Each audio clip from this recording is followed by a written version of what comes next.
Well, the geologist reaction actually had to wait a moment because my heart dropped into the pit of my stomach. The force that a quake like this releases is about 334 atomic bombs. So it is devastation beyond what any of us can usually imagine.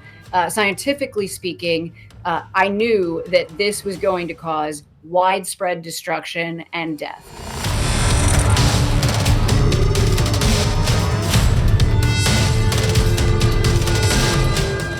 Oh, absolutely. Anytime you have a natural disaster in combination with geopolitical conflict, you basically have a threat multiplier in play. So, what would normally be a difficult situation becomes almost impossible.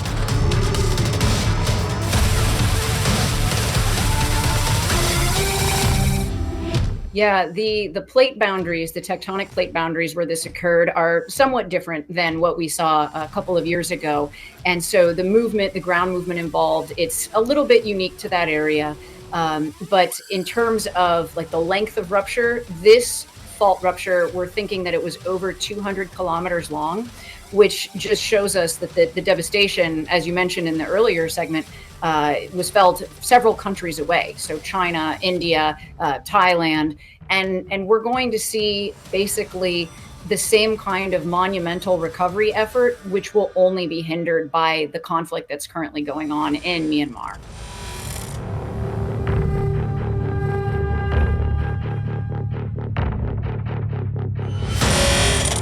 Well, right now, the Indian tectonic plate is crashing into the Eurasian plate constantly. It moves about 53 millimeters a year. So there really is no out of the woods. As far as direct aftershocks from this quake, it could go on for a couple of months. And right now, we're already seeing dozens.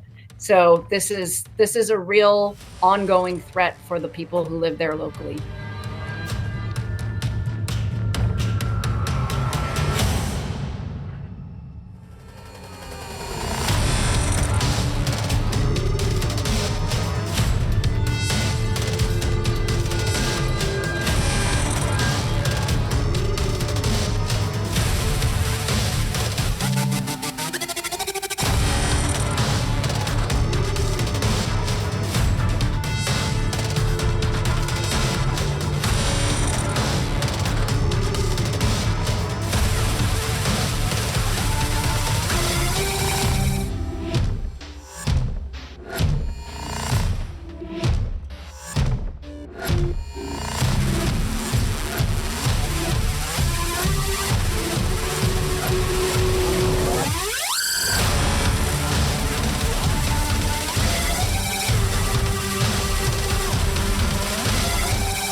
A deadly earthquake rocked Southeast Asia on Friday, killing several people, causing a skyscraper under construction to collapse in Bangkok, and toppling buildings in neighbouring Myanmar, which declared a state of emergency in some parts.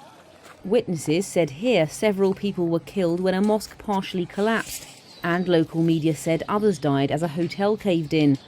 In Thailand, officials said one of at least a few people were killed under the rubble of the partially built skyscraper. They added that dozens of workers were rescued from the building's remains, but many are reportedly still trapped.